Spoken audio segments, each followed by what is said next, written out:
have an uninterrupted electricity and water supply from solar energy in the Gambia and beyond, worry no more.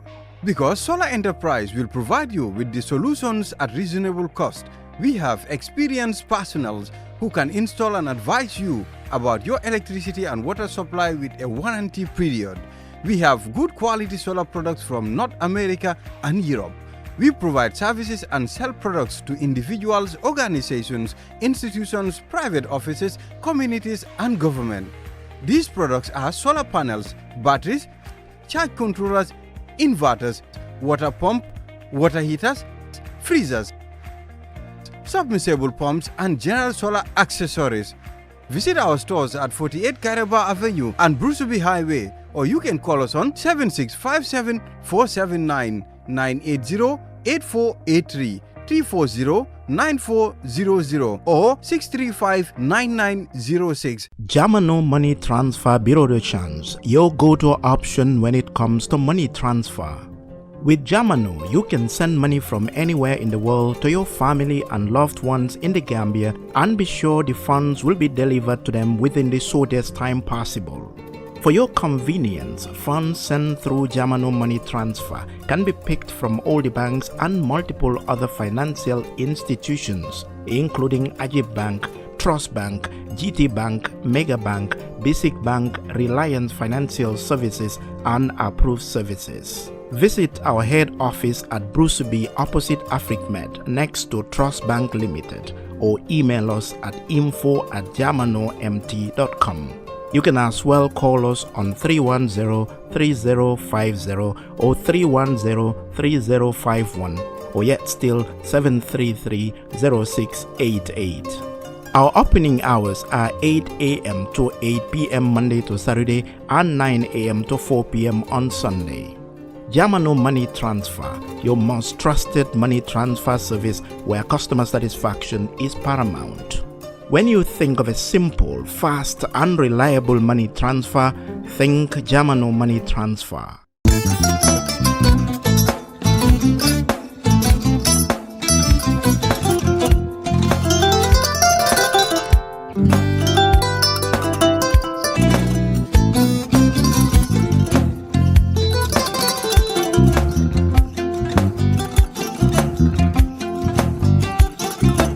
I get it.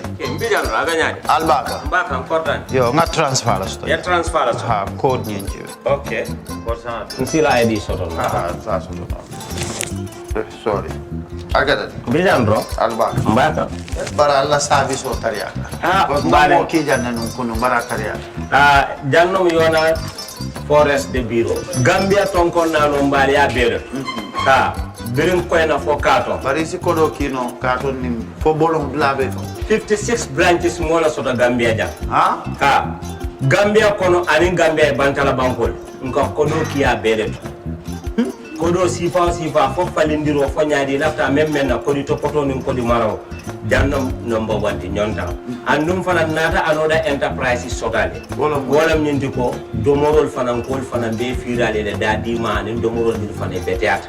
Gambia dawda yalo ngam fa kendol sotale je. Wo moyo diat. Apelenta baraka ba. Ni lafta nyelen kendol e bina. Yalo bu kanila ko la baraka ba. Yalo ndel chosano lo. Baraka.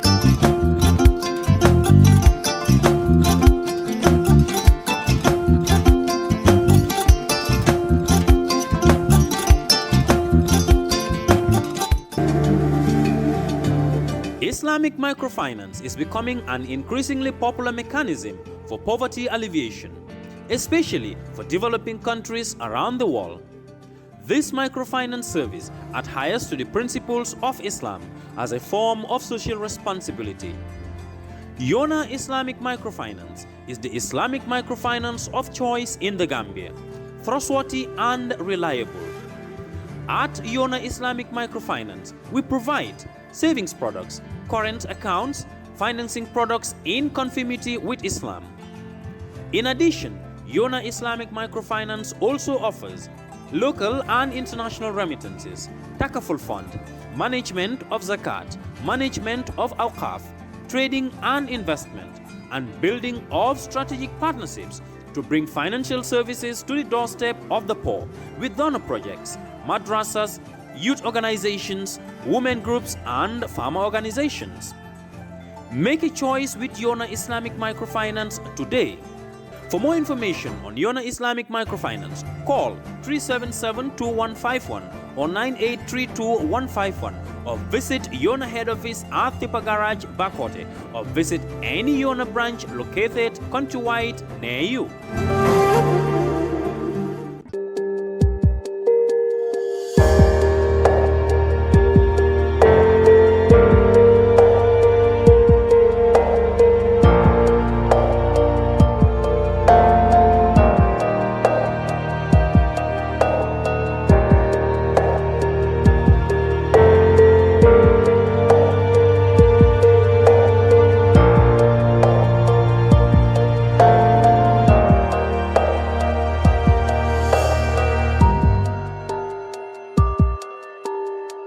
Hello and welcome to the Brunch on Kerfatu Life. I am Lovin Cham and this is our weekly look at current affairs. Welcome wherever you are watching us from. This week we are with the National Audit Office, NAO. Yes, that is the institution responsible for auditing public finance throughout the Gambia. They are on a mission to get the people to be interested and of course get better understanding of the work of the office as well as contribute to greater audit impact.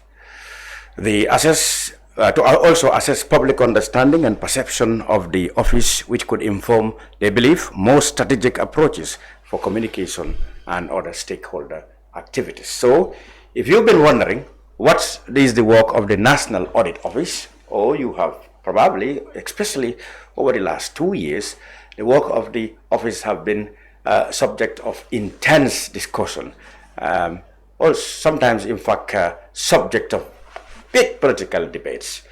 So I'm privileged to be here with people from the office to take you through to have a greater understanding of their work. We'll also publish on the screen, of course, the telephone numbers where you can reach if you want to ask questions about the work of the National Audit Office. So with me in the studio to do just that is Omar P. Sabally. He is Senior Manager, Performance Audit. Omar, welcome. Thank you, Mr. And Binta Touray is a Communication Specialist at the NAO. Binta, welcome. Thank you, Mr. Chan. And next to Binta is Alhagie Drammeh. He's Director of Corporate Services. Thank you, Mr. Welcome. Chairman. Thanks for having me. And finally, just to my immediate right, Jallow, Director of Audit. Now, of course, the panelists are already distributed to take on the specific areas. And the first question, of course, on everybody's lips, if you want to tell people what is the role of the National Audit, of course, everybody would say it's to audit. Mm-hmm. But then what format does it take? What is auditing itself all about is what we want to talk about it. And Alhagie, Sharing Maz, Omar, Binta, all welcome.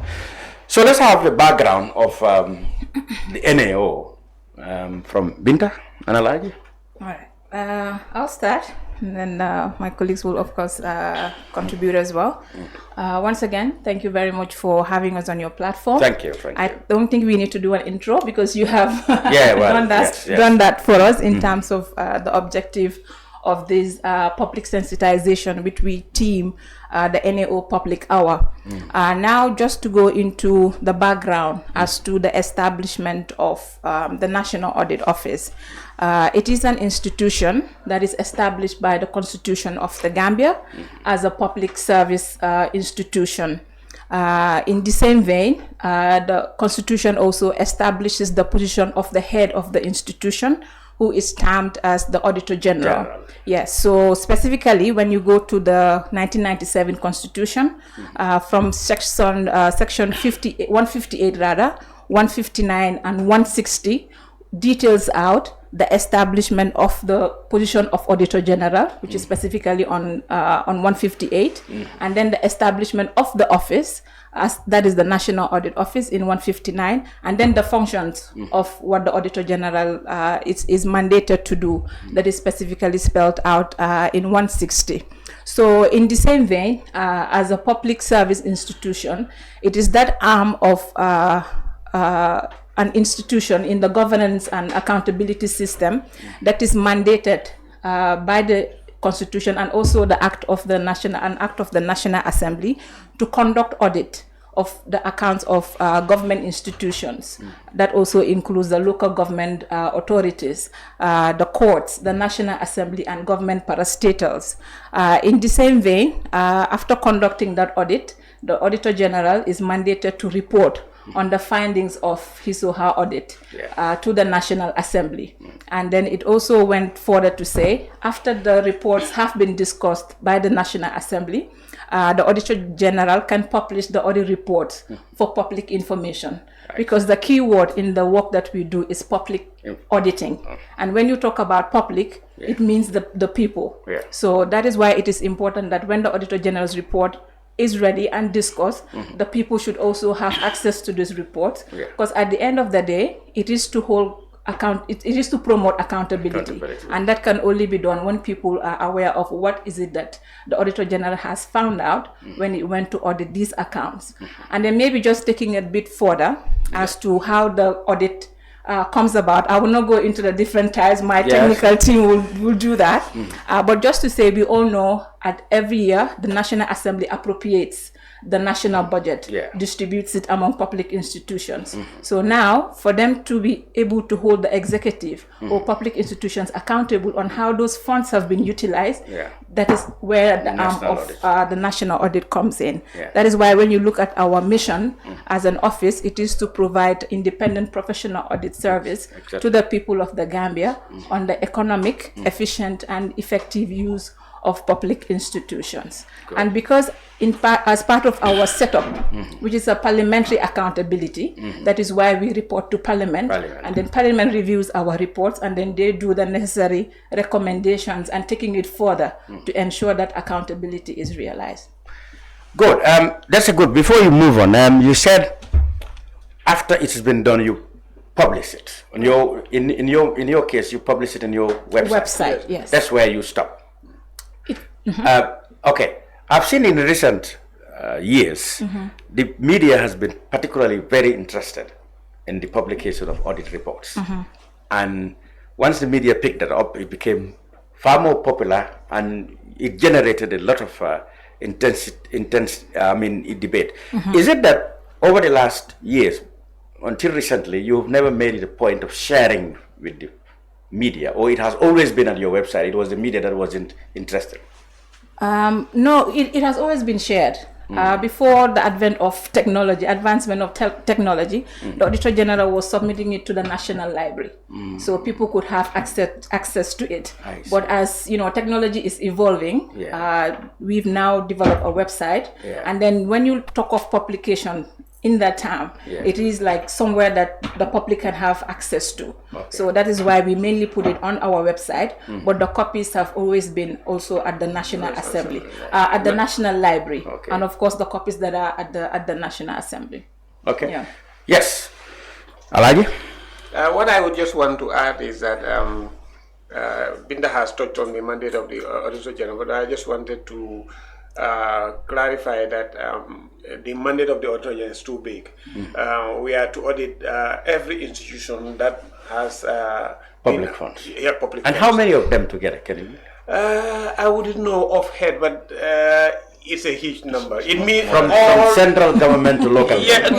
Not just local government, but these projects, anywhere in fact that the government has, even minority interest, including these SOEs, whatever, even if they have a littlest of interest, it has to be audited. It has to be audited. So that's how wide the mandate is. I just wanted to add on to talk about how the governance structure works. She has stated the establishment of the Auditor General's Office by the Constitution, but the National Audit Office Act of 2015 has further delved into how that office should be functioning and how the governance structure works.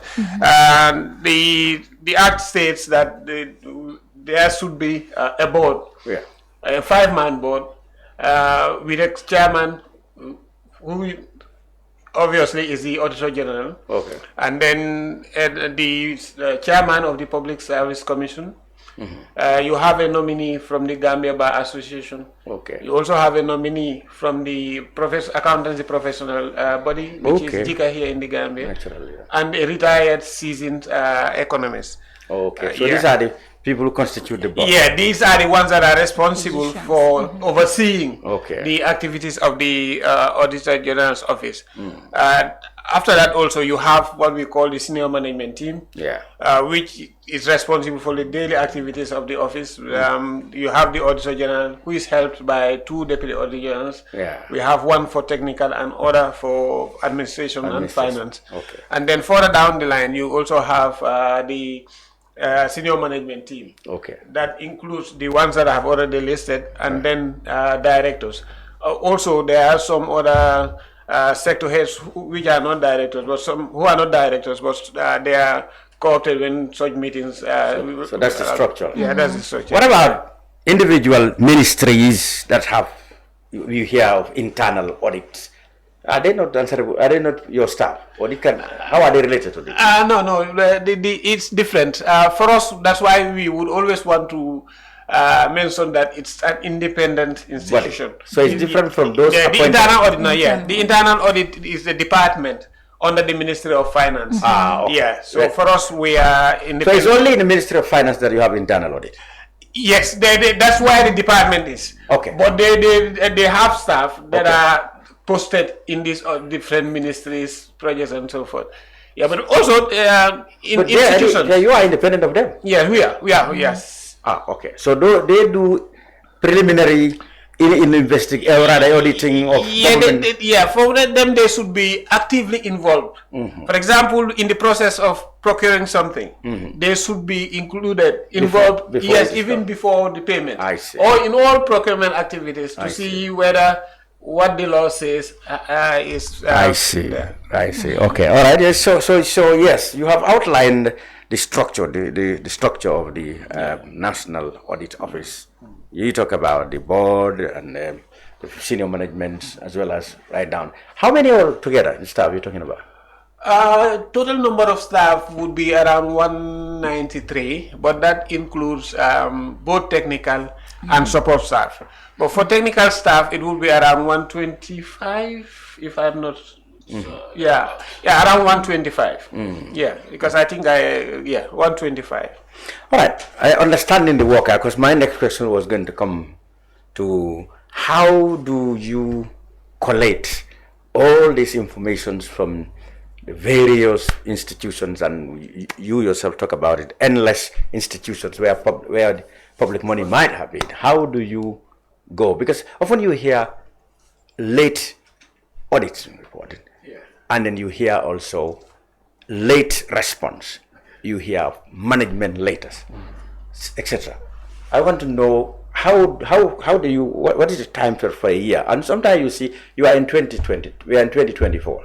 You have people talking about audit report that was 2020, 2029 or 2020. I think we have a word. We have a word that we call it the backlog. When you are supposed to report, for example, 2023 by this period, and you are reporting prior years, it's in the backlog. Just to touch a little bit on it, and my colleague would go further, is that annually, precisely around December, we convey what we call the annual operational planning. So during that period, we will look at our mandate and then try to say, compare that with the resources that we have. To say here we are mandated to do this much. For example, let's just say 200 institutions. Do we have the capacity to audit all 200? No, we don't. Okay, let's see. Out of those 200, which ones have submitted recent financial statements? They are categorized. Which ones have we not audited for the past years? So such considerations, including the riskiness of certain kind of institution at their industries. So all those considerations are made, and then we will arrive at a decision to say, this year we are going to audit this number. Each unit, we have several units. Each unit will say, this is the number of audits I would want to carry out. Okay, then come the new year, wherein we will now choose, in that planning, we will also have specified which months we want to carry out the audits of which institution. So when the time comes, then we will now start the planning to say, we want to audit this, for example, if you were a public institution, Kerfatu. We will say Kerfatu, we want to start the audit by February. So we will issue you an engagement letter. In that engagement letter would be all the details that you need, including timelines. It's kind of an agreement to say, we want to audit you. These are the areas that we want to audit. This is your responsibility. This would be our responsibility in that audit. So then once that is done, we start the planning in-house to say, okay, they have submitted their financial statements. Let's do this. Let's look at this, look at that. By the time that we are coming to you, we would have understood what Kerfatu does, how it does, what it does, and all considerations. So we would have had a picture. But also when we come, we would also ask you in order to understand better, because you are the ones who know your systems better than any other person. So that applies to every public institution. We will not just sit in our offices and assume that we know everything. So in our first interactions, we will try to understand how you operate. In there also, we want to expect where the loopholes might be. Okay, then when we move now to start the auditing proper, we would have had enough information to carry out our work. So yeah, I think he would take that. Yes. How do you receive all the volumes of? Okay, you mentioned financial statement. Each institution submit a financial statement, and then you work on a timeline and ask questions where you want to audit. But how, from all these 200 or endless institutions, do you coordinate your auditing? Thank you, Ramin. Your question is, I've tried to touch on what audit is, how we do our audit, and what is the reason of delay in submitting audit reports to the oversight. Let me begin with what audit is. Audit is basically a systematic process of objectively obtaining information and evidence so as to see that whether it conforms to the criteria. Now those criteria, I'll try to zoom it into the three types of audits that we do. That is financial audit, compliance audit, and then performance audit. When it comes to financial audit, it's basically us expressing an opinion whether the financial statement shows a true and a fair view or not, in conformity with the financial reporting framework. When it comes to compliance, it's us basically trying to see whether the rules and regulations governing that institution have been put into consideration in implementing or executing the budget or not. Then the performance would talk about the three E's: economic efficiency and effectiveness, which my colleague would delve into more later as part of our audit. When it comes to how we do the audit, like Alhagie have already tried to explain, before the end of the year, we do what we call the annual audit plan. That annual audit plan would have factor in all what is mandated for the Auditor General to do under each unit, because we have several units. So in each of those units, you are required to look at all the mandated institutions under your unit, and then see based on the risk factors, whether which institution should you prioritize. Because, for example, say Unit A have over 30 institutions. Are you able to audit all those 30 institutions? Likely no, you're not able to audit all those 30 institutions. So you use the various risk factors, try to come up with a risk matrix and arrive at your priority areas that you need to consider to audit during 2024. So basically, this is what we do, looking at the resources that we have, looking at the risk factors in the other institutions, and then... When you say risk factors, you mean institutions where there's likelihood that when impromptu or timely auditing is done, there could be what we try to do under the risk factors, we have various risk factors. One of them is, for example, is there an outcry in that particular institution? Yes. For example, when last did we audited that particular institution? And the number of findings that we have been getting from that particular institution. So these are some of the factors that we consider in arriving at those institutions that we want to prioritize, that needs to be audited during the year, looking at the available resources.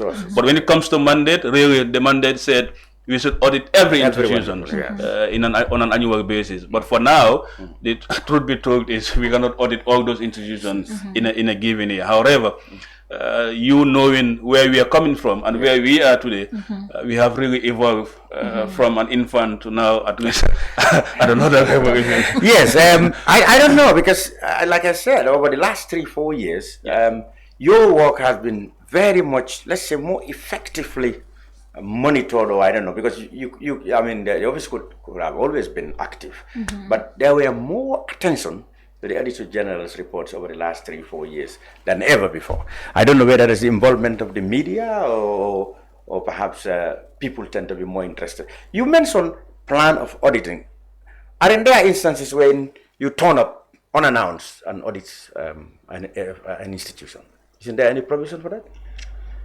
Yes, as part of our planning, what we plan is to plan to do audits that we want to audit during the year.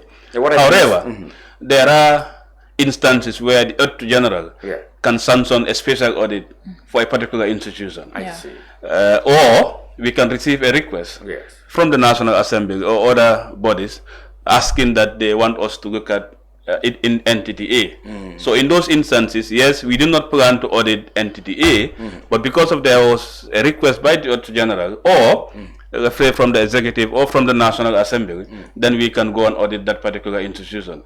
However, requesting it doesn't necessarily mean we must do it.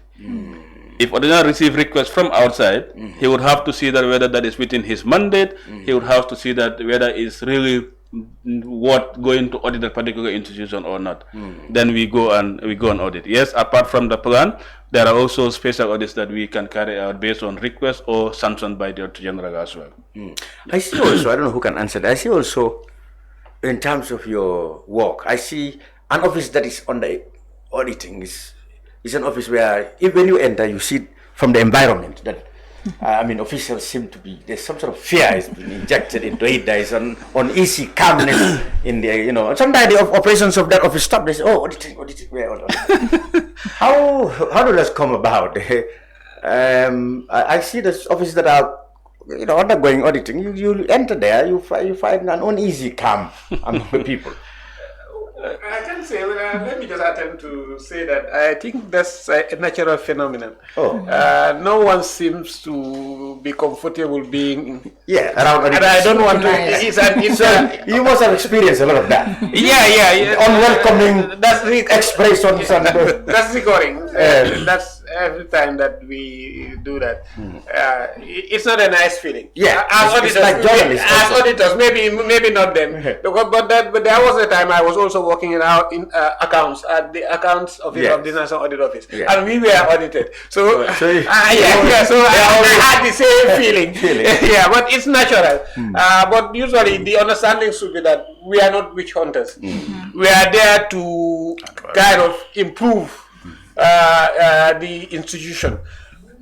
Whereas we do our work, we will not just say this is the problem. We will try to offer recommendations to solutions. So, and usually our recommendations is to improve that institution. So people should not be seeing it as something that is totally negative. They should always open their arms. As I said, usually it's just a misunderstanding. For me, nowadays, I'm very open to assessment. Why am I open to assessment is that once I am assessed, I now know my weaknesses. And then if I know my weaknesses, I'm ready to improve, then I would know what to do to improve.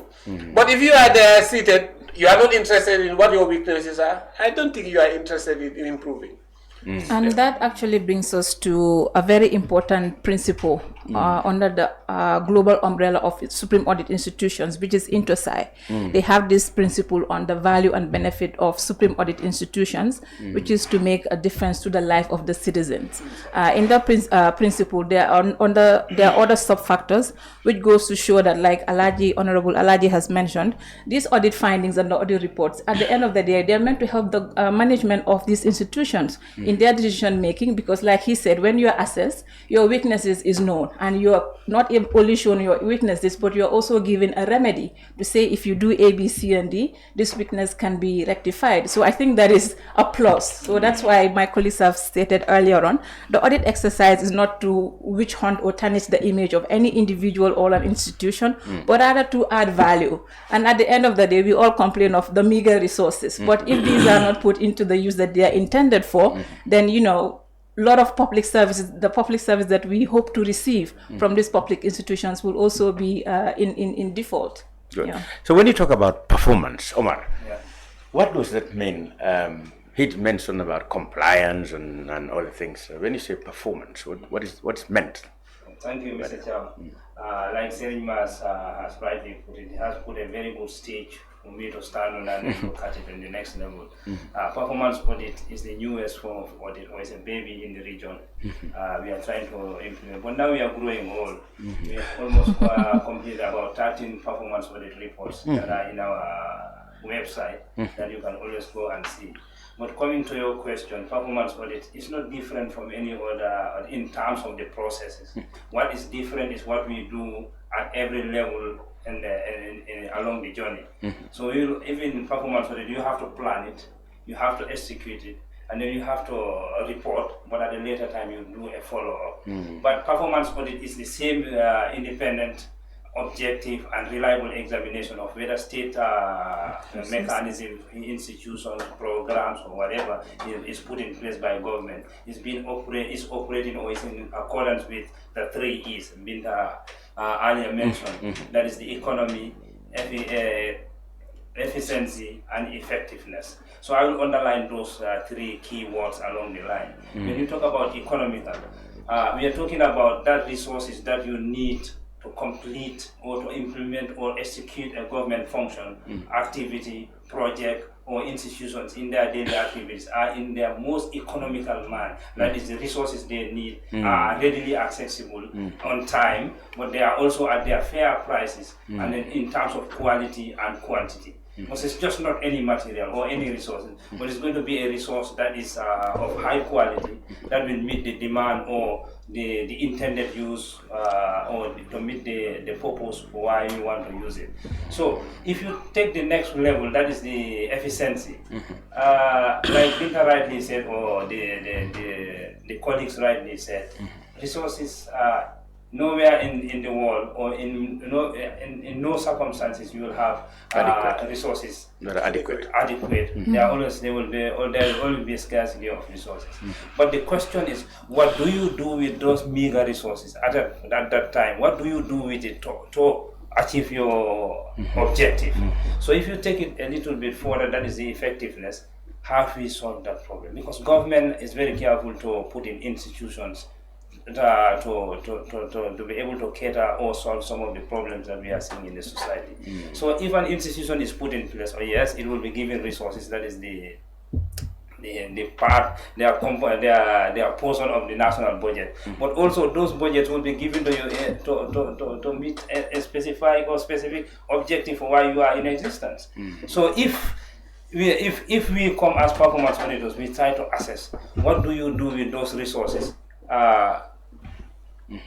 Go ahead. What do you do with those resources to meet the intended objective? Whether you are able to properly utilize those ones and then meet the objective of why the institution exists.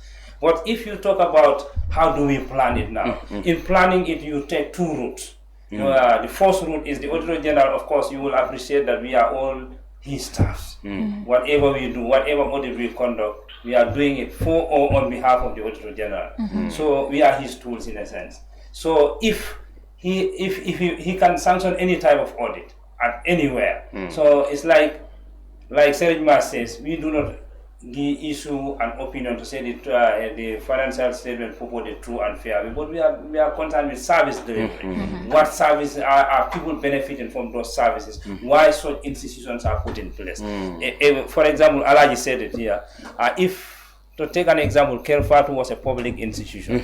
We will want to see that if the people in Combo here can fine-tune and listen to Kerfatu properly, why not the man at the far end, at Koina or Kartong? So it's not just how much money had been entrusted to them and how they spend it, but how they have performed. Exactly, service delivery. So basically this is how it goes. But number two is the most rigorous one, where you look at an entire sector. Because the Auditor General looks at everything, anything that's under his mandate, like they put it. Wherever the state dollars go, the Auditor General is mandated to go and follow and then see what they do with that state dollars. But also, if you look at a sector, my definition of a sector would be a group of state institutions operating in a given space to meet a national need. So if, for example, you have the tourism sector, you have the environmental sector, the education sector, and then the list goes on, agricultural sector, the health sector, all of that. So if most of our audits, performance audit basically, especially around this part of the region, are mostly motivated by public outcry. What is happening in that sector that the public is not happy about? For example, a case in point, in the rainy season we can always see flood is everywhere. But this is a natural occurrence.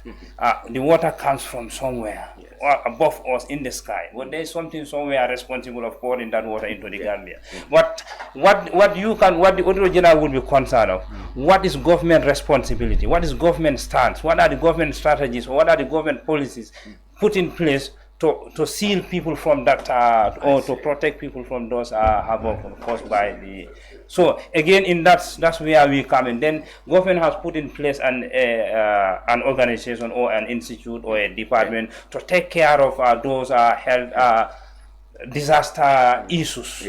So once if a performance audit is going to happen, now if this is happening in an environmental sector, and in that environment you have so many institutions there. So at that point then we become sector doctors, then we perform that post-mortem to see what has gone wrong and who is responsible of what has gone wrong in that. So you will look at it, then you say, is this the NEA? Is it disaster management, or which institution is it? That alone takes time. So that's why performance audit is different from the financial audit to some extent. So, for example, if the National Food Processing and Marketing Corporation, EGC, fail to pay farmers groundnuts, they fail to buy their groundnuts in total, do you have a role can you have a role as an Audit General to say what led to that?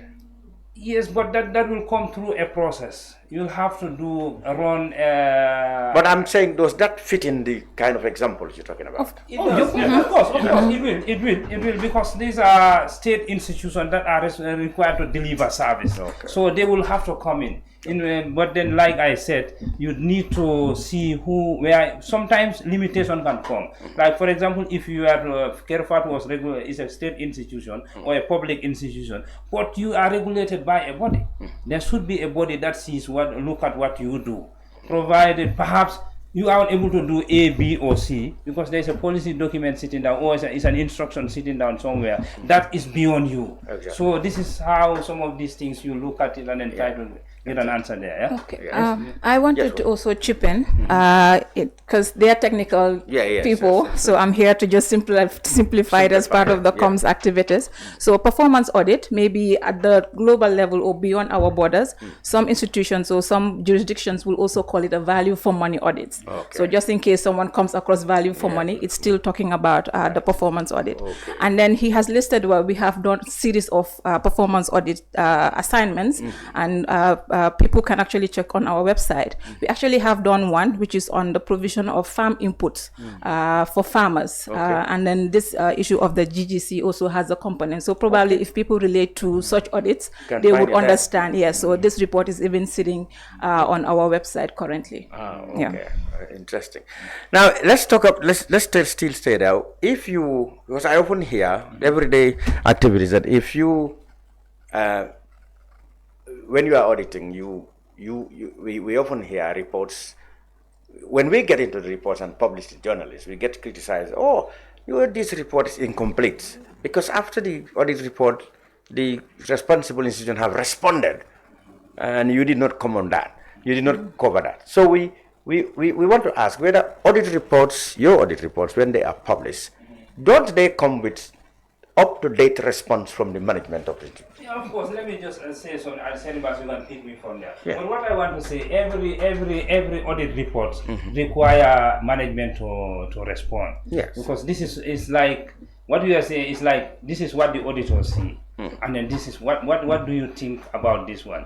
But the challenge is sometimes your institution sometimes they do not readily available to respond. They do not respond. Especially with complex audits like performance audit, they deep into the processes of what they do, because it's like not the only dollars. Because for example, if you get to an institution right now, the moment you say good morning, good afternoon, or salam alaikum, they are calling you the accountant for you. Yes, we are happy working with the accountant, but the responsibilities, the onus of the some of this responsibility lies with management. So you need management all along, because you carry a lot of interview, you do a lot of site visit that perhaps the financial or compliance would not do, but we go deeper. So it's like performance audit brings people and then operating institutions very closer. So we enhance accountability to the highest. We bring accountability to the doorstep of the people who are being served. I mean, he and I, we are a little bit biased towards performance. So allow my colleague who is I was particularly asking because I've seen when journalists took interest in the report, in reporting, often the journalists themselves will be criticized. No, you carried a half information. After the auditors said that we too came to say this, we said, but we didn't see that in the auditor's report. We are carrying auditor's report. Yeah, because even so I'm saying that don't you make it your business to ensure that the reports you are publishing are comprehensively done, containing the response of the whatever management we are editing? Mr. Cham, our audit process is very robust and transparent. From the beginning of the audit to the end of the audit, it's very robust and very transparent.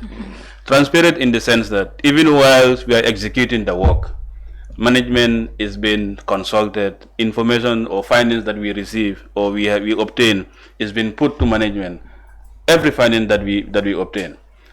And from that execution, we also have what we call the exit meeting. In this exit meeting, we also discuss holistically all the issues that came to our attention with management for them to provide explanation and evidences. After that, we also receive the management response from the auditee. This management response that we receive, we pick them verbatim and put them inside the report. Verbatim.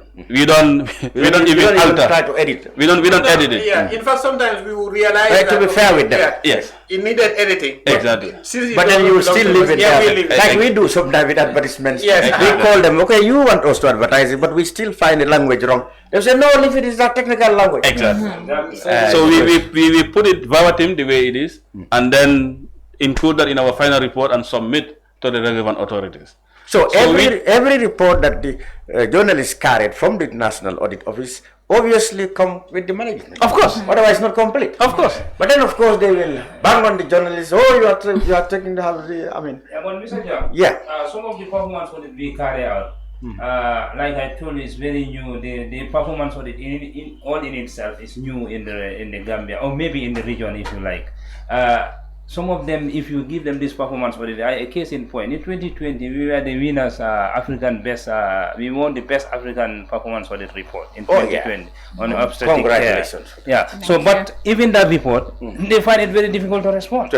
And even the farm input Binta is talking about, we had that tete-a-tete discussion even with the permanent secretary. What they will write, they will say, okay, we have accepted your, but that alone is not enough. Yes. Tell us what you want to do with the findings we have put before you. Yeah. If I say this is wrong, tell me what you want to do. Even if you accept it, tell me what you want to do so that it becomes more transparent and follow up very easy. Because biannually, it's every 2 years, for example, if you raise a performance audit, we wait for 2 years, then we go and see. Because of course, a recommendation you make cannot all be met within the shortest period, because you have short term, long term, and then a medium term recommendation that need to be addressed.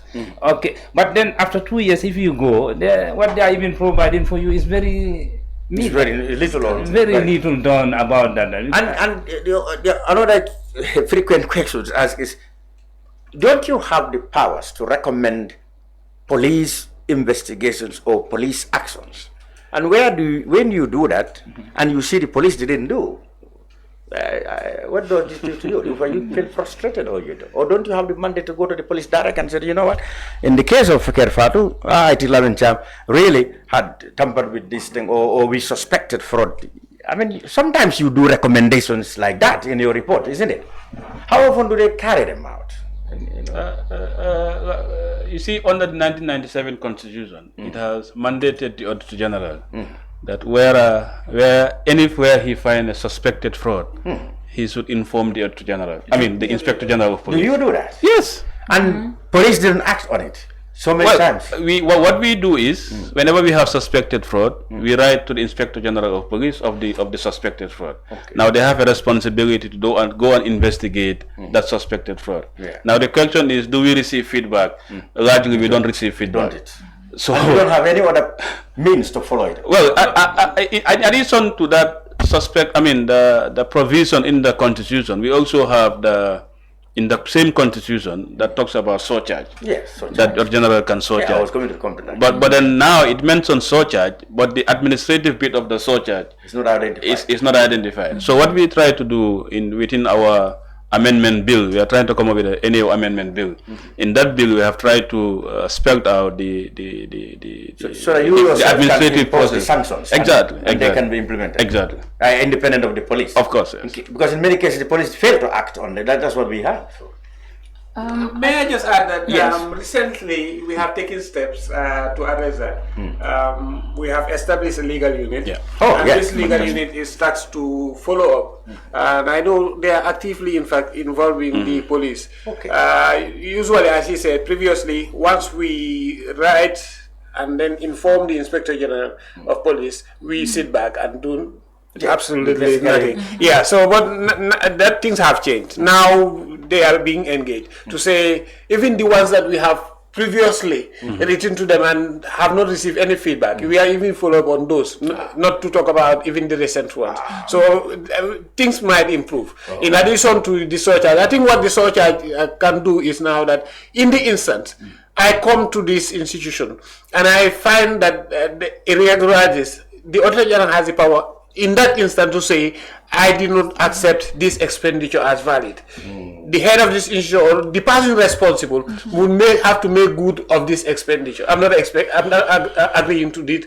I'm not taking it. So what that would mean is that in that instance, you are not waiting for the police or the courts to decide. You are disallowing there and asking him or her to pay that amount back into the funds. Because you did not satisfy. You are not satisfied with what it was. And I think that once that we start implementing that, it will be more effective. And what I wanted to also add, Honorable Drammeh has already stated it, that's the engagement with our stakeholders. It is also something that we are strengthening on, because sometimes we understand, probably they don't even know that this is my expected responsibilities or this is the part that I play in the Auditor General's work. And so we've, I think from last year or in the past 2 years, we've really increased our stakeholder interaction. You also reported, you mentioned about the media. Of course, we've seen the media interest, which we also truly appreciate, because the media is closest to the people, and it's through them but that the doesn't people... it sometimes put you in a funny position, like the politicians would think that you are damaging their... or they would say you are destroying our image. I mean, they blame you for what you don't do. You actually don't you feel frustrated or sometimes that is expected, and on our part, like we said, all we can do is to let the stakeholders know more about what we do. Like you all know, audit is a technical area. It has its technical jargons. So even the media journalists, when they interact with the report, probably how they will interpret some of these jargons will be on the contrary. Like my technical team will go into when these different types of audit opinions. I'll tell you an example. When you said 500,000 unaccounted for under the Ministry of Finance, and I get a headline, I said 500,000 unaccounted for, move at Ministry of Finance. I said Auditor General. Now, when the officials who are directly responsible feel offended and call us and said, where did you get? Said, I got it from the Auditor General. So go and contest. We always have that. No, I think mainly it's because they just don't want it to be there in the public forum. But because it's nothing new. They're not seeing it for the first time. It is the magnitude now. It's on their desk. They have the same report that you have just. But you know, we as journalists, why we say we have a mandate is that when you do these reports, very nice recommendations, very nice recommendations, the officials just put it in the file, thinking that this is every year this is the same business. When you have a recommendation, just put it in the file. But if we amplify it, we are hopeful that next time they will comply with it, because they will say, oh, we may end up in the newspapers. So that's why we got interested. And that's why you are important. In that Okay, moving on. People will wonder, okay, before I get to that, said, where do you submit audit reports? You told me about the National Assembly. Is Finance Committee? Do they have a committee? The Public and Finance. So you submit, each institution you audited, you submit their report to them first. And who else? Only them? No, I think it's not as direct as that. I think mainly, and Mas may help, mainly it is the accounts of the government of the Gambia that is submitted to Parliament. And I think that even goes through the Minister of Finance. The other reports, we submit the reports to the institution itself. And what they are required by the Constitution to be presenting their reports and annual activity report, their financial statements with the audit reports and their annual activity report to Parliament. So when they are called by either the FPAC or PEC to submit consideration in that process, they will bring along. They will bring the audit report. They provide enough copies in advance to the committee members, and then when the day appointed day comes, they have the consideration and present and so forth. But you don't have occasions when you yourself, your office, directly called by the parliamentarians to clarify? No, we serve in all those. We are experts. In those committee meetings, we have permanent representatives. But even in instances where we are not even the auditors for that institution, we have representatives there to guide and help the parliamentarians. Who else must you report to? Who else? Mainly, for example, there's a term that we use in our profession, those charged with governance. Every institution has a body or someone responsible for governance. So once we write to the management of that one, we will also write to the different institutions. As he said, in an industry, you have what the term you use, regulators and so forth. So we copy the relevant stakeholders once we have finalized the reports. Okay. After that, mostly like in terms of performance audit, also, it should be it's still going to Parliament, but the committee responsible is the PEC, and then this PEC also, when it depends on the sector. For example, I remember if you do an education report, they will say there's a committee responsible for education. So it goes to the various committees for discussion. Of recent, the lands report, all these reports goes to the different committees set at the National Assembly. Wow, okay. So let's deal with your stakeholders. We begin at the beginning of the program. We talk about the people you deal with, stakeholders. Who are these heads of accountants, heads of accounting offices in various institutions, or management themselves, or ministries, or maybe heads of public SOEs and stuff like that? Who are these stakeholders? Okay, we will take it at the level of the institution, because the institution is the body under the public service or public institution category. So these different stakeholders, we identify them as our priority or our strategic partner or strategic stakeholder is the National Assembly. National Assembly, as you know, it is our reporting body, and in that essence, they also is our oversight, because just like we audit other public institutions, they also appoint auditors. We are going to talk about to audit us. Going to talk about and then we also have the executive, and all these public institutions, all these auditees, they fall under the executive. So they are also a very integral part of our stakeholders, because in the commercial term, we will say they are our clients. So it's because of their establishment that we have a work to do. And then we'll have, we also, under the executive, key ones I could name is Ministry of Finance, by virtue of the role of the Accountant General's Department, and then even internal audit. Because example, the government of the Gambia accounts, the financial statements are prepared by the Accountant General. So, and the audit that we do, we audit financial statements that are produced by these respective institutions. We also have identified civil society, even media, because they all also play an integral part in the work that we do, like you had earlier mentioned, in amplifying the findings of these audit reports, even the citizens.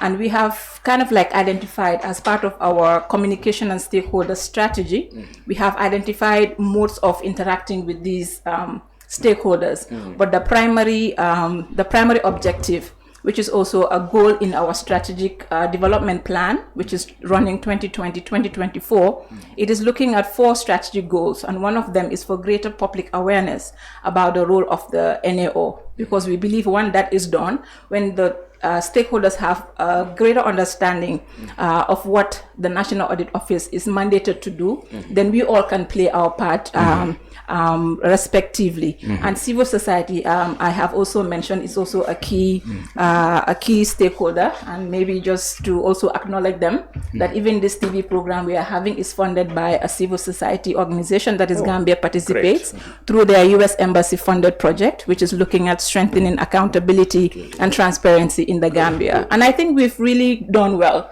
in terms of engaging them. Of course, we don't want to leave anyone behind, and because by virtue of our establishment, we should be seen to be credible. We should be seen to be objective, independent in the work that we do. Yeah, of course, we will do the engagement, but not hampering our independence along the way. Along the way. Yeah. All right. We continue with yes, you mentioned the stakeholders. Now, you also have affiliations regionally and nationally. Well, do you have any office around the regions? No. Do you? No, we don't have regional offices as of now, but it is one of the... It's not why you are always convoluted with a lot of work at the headquarters. In fact, as I said, we are evolving. Yeah. I can say that the past 2 weeks, we have written to 2 governors seeking for to be allocated office space, and then hopefully if we get positive feedback, I know in LRR you will have a lot of space. Mansa Concord. We will have. In fact, it's one of the governors that we have written, and in fact we are hopeful, because we spoke on the phone, and the feedback we got is that you are lucky. We are in the process of allocating, so we might get one. We are looking towards a time where we'll have offices in these regions wherein we will not have to trek from here to all there. You will have people that are there within close proximity and do the services, and then that will expand our coverage. Good. So and internationally, which events are you for? International audits? Internationally, well, Gambia, of course, must be a member of one of those. Which one particularly is yours? So we are part of a regional body that is called the African Organization of Supreme Audit Institutions, which is based in Cameroon. But when you have that, you also have a subset of that organization, which is specifically for English-speaking countries. This time it's not ECOWAS, so it's Anglophone and Francophone. Yes, so the AfroSci, without the E, combines both Anglophone and Francophone. Then the one that has the E, which is the African Organization of Supreme Audit Institutions in English-speaking countries, its secretariat, it's in South Africa, Pretoria. We are a member of that, and the main objective of that secretariat is helping us to build our capacity to deliver on our mandate. It has a 26-member SI membership, and one of the key interventions that they also do is to allow us to assess us. So maybe why that is important, just to know that we don't only operate within our national jurisdictions in terms of doing our work, but we also have some layers outside of the jurisdiction that would also assess how we do our work. We are also affiliated with the global body, which is INTOSI, the International Organization of Supreme Audit Institutions. So this body is what issues the standards that we conduct our audits by. But in addition to that, they also help us in capacity building. They also help SIS in knowledge sharing, because at the end of the day, they want us to globally to improve the quality of public sector auditing. So these are three key bodies that we are part of, but of course we have development partners that also would come and support us and collaborate us all in the efforts to improve financial management system of countries, especially countries in transition to democracy, because size also have their different level of maturity, which of course will be based on the democratic level of the respective country. Good. You realize too that when it comes to transparency, people and organizations around the world count a lot on auditing, on audit returns. Sure. Okay. So now, who audits the Auditor General and his office? Because if you go about auditing everywhere else now, we're about to ask, how do you also spend the money that's given to you annually? Who audits you? Because I mean, you cannot be jury and the how do we call it? Jury. Yes, you can't be that. Who audits? Which body audits the Auditor General? Mr. Chairman, we are audited by private audit firms. Private audit firms. And these private audit firms, KPM, Augustus Forman. Exactly. And these are identified. You're doing free. They're identified by the National Assembly. Identified by the National Assembly. We don't have any involvement in this process of identification. Even the fees that are paid to them are paid by the National Assembly. So they identify the auditors, they pay the auditors. Auditors do their work and report directly to the National Assembly. And do you publish this report too, or is the responsibility of the auditors to report? I've never come across Auditor General, on a report on the Auditor General. No, so far we have not. Are you sure? Published. Because you can only publish if they are discussed at the National Assembly. But so far we have not published any report yet. But it is part of the process of transparency to also publish not only our audit report, but also our annual performance report as well. So we are in the process of ensuring that our reports are also published for the media and other interested organizations to take it up from there. Mr. Chairman, I just want to add, I just wanted to add that maybe you are talking just of our financial statement being audited. But we are assessed more rigorously than even this institution. Yes. As he said, we are members of this international and regional bodies. Quarterly, the AfroSci that she has mentioned will send assessors to do what we call quality assurance reviews, and this is every 3 months. They will come to see our processes. Are they in line with what the requirements says? Okay. Apart from that too, yearly there is an assessment which we call the institutional capacity building framework assessment. Yearly we will be assessed, and that is done to every side within the region. Yearly you are scored to say this how you have performed during the year. And every 5 years the INTOSI that he has said, they do what we call the SI SI PNF, SI performance measurement. So we are assessed more rigorously every 3 months, every year, and every 5 years. Wow. So, and this assessment is not whether our finances so true or fair. This is how the methodology that we use, how we do our work. Is it in line or not? And maybe for media who follow the issue of financial statements of the Auditor General and the activity report, because we also produce an annual activity report which goes through the same rigorous process by the FPAC. So through that, the public would also be able to hear and know how the Auditor General has performed in any particular year. But we are definitely putting in efforts to ensure that we are also updating and uploading these reports on our website for more accountability. Still, we talk about when you are audited by these private audit firms, they give it to the National Assembly. Do you have occasions when you yourself have been called, not as specialists this time, but as people people behind the counter? That's for every year. We also sit and face them. And face the same scrutiny that every other institution faces. And how many advanced observations have been made? Well, that's for the journalists to tell us.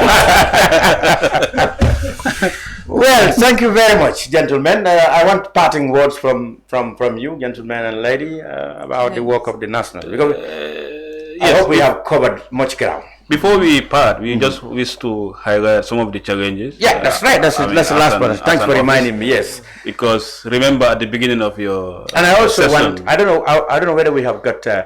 Any apart from the general comments, of course. No question yet. Okay. Remember when we were into the discussion, you spoke about backlog of audits. Timing audits right. That's right. Yes. But these are due to factors.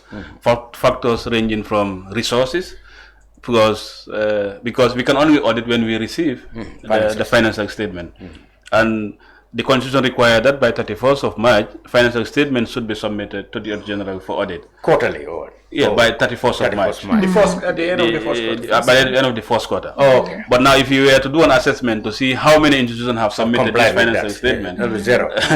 there is zero. So naturally, when they are late, 10%. It's a chain system. Exactly. When they are late, you are late. When they are late, we are late. Yeah. And they are not only late, but the credibility of those financial statements that they submit, the timeliness, but the credibility of those financial statements, the quality, if you will, is always a problem, because we have to be going back and forth with the respective institution to ensuring that the financial statement is at the state of the financial reporting framework that they say they have adopted. So this back and forth takes a lot of time, take a lot of our resources. So at the end, it continued to be a backlog issue. Nice. So we have the capacity issues at the level of the that is contributed by that level of the auditees. But also we have documentation, timely provision of document, because audit is based on documentation. If you don't provide the document on time, we are not able to finish the audit on time. I'm sure there are a host of challenges my colleagues may wish to. In addition, what are the challenges? In addition, it's like I said, when something is new, it seems to be new to everyone. Even the books, the laws that govern some of these operations are not readily available. For example, the question we ask, in addition to what the financial auditors would ask, takes it a little bit further. For example, a case in point, if you talk about waste management now, which is a good example all the time. If you go, for example, you go to BCC now or KMC now, and then you start putting a question mark about how many kilo of waste do you evacuate from the city or from the town. Sometimes the problem is the data is not there because of what they are accustomed to is the financial documentation and so forth. So, but this is one of the major challenges we have. But also, if you look at the anti-littering laws, for example, for waste management, you will see those laws are they will help you collect. They will tell you how do you collect this waste. They will tell you how to transport it. But when you get to the dump site, how do you manage it? Because in other countries now you have this waste sorting to these domestic hospital and then so forth. But then what that takes us back to the definition of performance audit. They always look for whether there are room for improvement. So in the service delivery. So then you are left to throw your eyes in the region, to colleague size, colleague institution outside your country, and then see how they are managing those ways, those good practices. Then you import them. That is why we say potential for change for performance audit. That's where we lean towards. Always improve the service delivery by relating to other institutions that are doing it better. But also the third challenge is that, like you said, the provision of response to some of these performance audit findings. They are if you look at the performance audit finding, it's way bigger than or wider than that of a financial audit.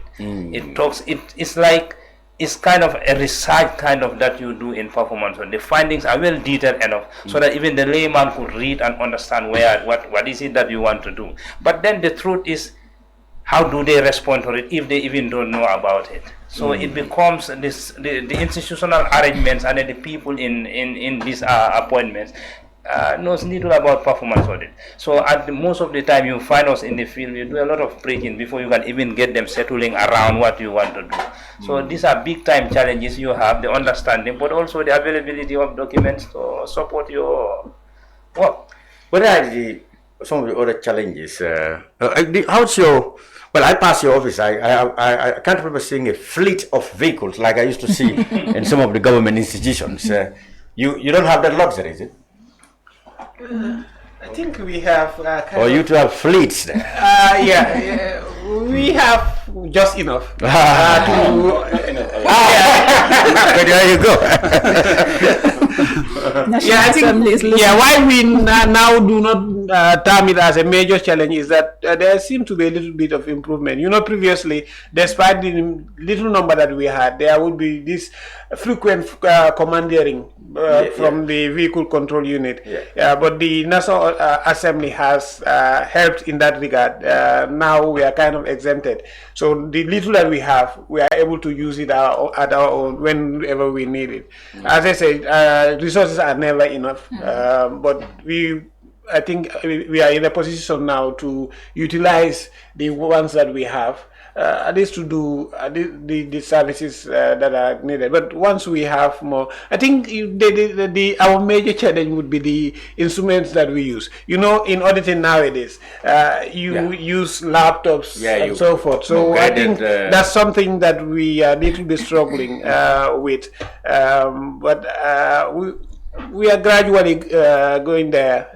We'll be there, inshallah. And I think maybe my own would be also for the respective institutions to take note of these audit reports. You had mentioned, giving us an example. Let them not just put it in a drawer and next year they can come and because that is also one area. Yes, we have seen a kind of like a history of recording audit findings in what the Auditor General reports. So that was one of the objectives for our last year.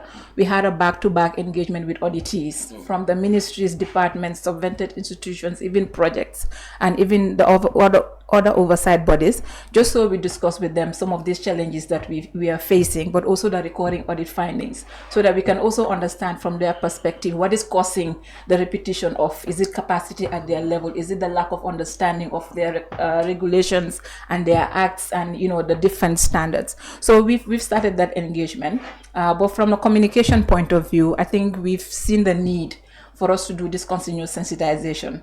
One, to at least allay the fears of people when they hear auditing. It is not a witch hunt. And we've also tried to talk to auditors. Maybe it's also sometimes our comportment. And maybe the face.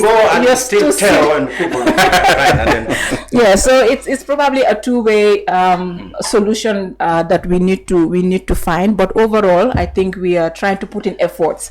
And one way is also ensuring we have an updated website. We are also on social media, on LinkedIn and on Twitter as well. And we've employed different communication products, like simplified communication products. Like we said, audit is a technical term. We have technical jargons. So we've started initiating citizen-friendly versions, which are more graphic in nature, and then bringing down some of these technical terms and the video explainer, just so the public would also understand. But at the end of the day, we want everybody to appreciate that this is for the betterment of the country. It's a public institution. We are just looking at safeguarding our public resources to ensure that we all benefit. If we go to our hospitals, if we go to what our local authorities are meant to do in the markets, if we go to our schools, they are all doing what they're expected to do, ensuring that these resources are put in good use. You mentioned comportment, and it's very important. We have what we call in-house training, where we tell the journalists, when you go out to look for a story, how you approach the people who might phone you. You don't go about it feeling that you are entitled to know everything because you are a journalist. You too must do that. I'm sure you must have some sort of orientation for your staff. When you get to an office, you don't instill terror on people. They offer you water, you say no. They offer you breakfast, no.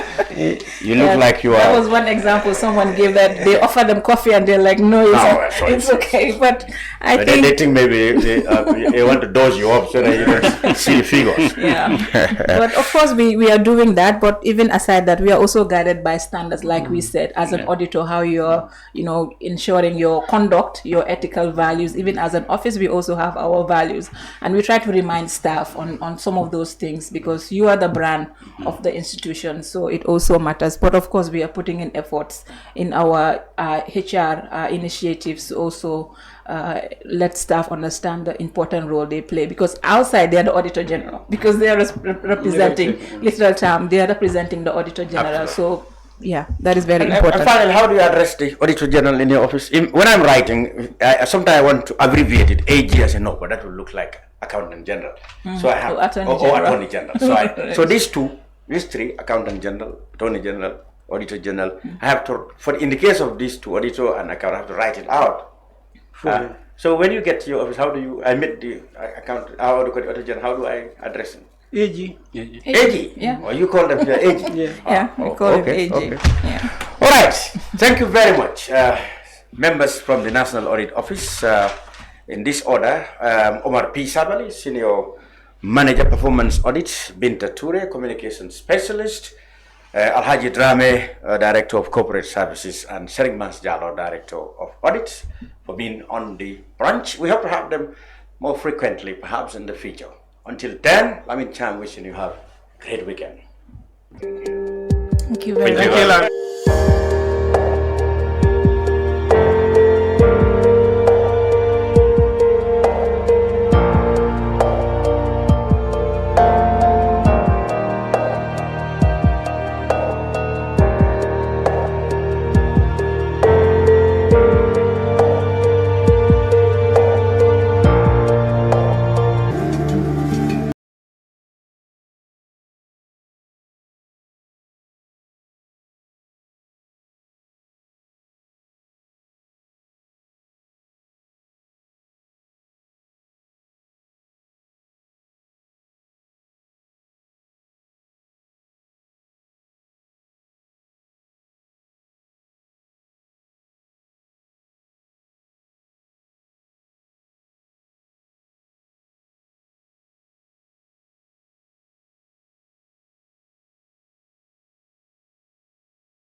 Islamic microfinance is becoming an increasingly popular mechanism for poverty alleviation, especially for developing countries around the world. This microfinance service adheres to the principles of Islam as a form of social responsibility. Yona Islamic Microfinance is the Islamic microfinance of choice in the Gambia, trustworthy and reliable. At Yona Islamic Microfinance, we provide savings products, current accounts, financing products in conformity with Islam. In addition, Yona Islamic Microfinance also offers local and international remittances, takaful fund, management of zakat, management of awqaf, trading and investment, and building of strategic partnerships to bring financial services to the doorstep of the poor with donor projects, madrasas, youth organizations, women groups, and farmer organizations. Make a choice with Yona Islamic Microfinance today. For more information on Yona Islamic Microfinance, call 377-2151 or 9832-151 or visit Yona head office at Tipa Garage, Bakote, or visit any Yona branch located countrywide near you. Planning to have an uninterrupted electricity and water supply from solar energy in the Gambia and beyond? Worry no more, because Solar Enterprise will provide you with the solutions at reasonable cost. We have experienced personnel who can install and advise you about your electricity and water supply with a warranty period. We have good quality solar products from North America and Europe. We provide services and sell products to individuals, organizations, institutions, private offices, communities, and government. These products are solar panels, batteries, charge controllers, inverters, water pump, water heaters, freezers, submersible pumps, and general solar accessories. Visit our stores at 48 Karaba Avenue and Brusubi Highway, or you can call us on 7657-479-980-8483, 340-9400, or 635-9906. Jallow Money Transfer Bureau de Change, your go-to option when it comes to money transfer. With Jallow, you can send money from anywhere in the world to your family and loved ones in the Gambia and be sure the funds will be delivered to them within the shortest time possible. For your convenience, funds sent through Jallow Money Transfer can be picked from all the banks and multiple other financial institutions, including Ajib Bank, Trust Bank, GT Bank, Mega Bank, Basic Bank, Reliance Financial Services, and Approved Services. Visit our head office at Brusubi opposite AfricMed next to Trust Bank Limited, or email us at info@jallow.mt.com. You can as well call us on 310-3050 or 310-3051, or yet still 733-0688. Our opening hours are 8 a.m. to 8 p.m. Monday to Saturday and 9 a.m. to 4 p.m. on Sunday. Jallow Money Transfer, your most trusted money transfer service where customer satisfaction is paramount.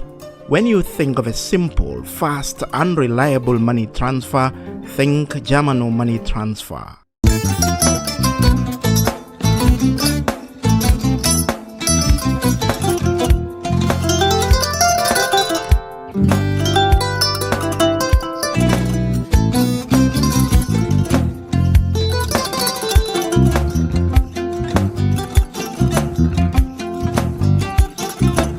I get it.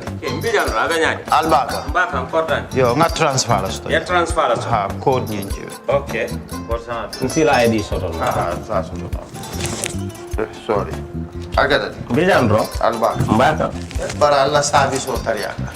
Mbale. Mo ki janna nun kunu bara tariaka. Jannom yona forest de bureau. Gambia tonkon na no mbali ya bere. Birim koyna fo kato. Bari si kodo kino kato ni fo bolong blabe.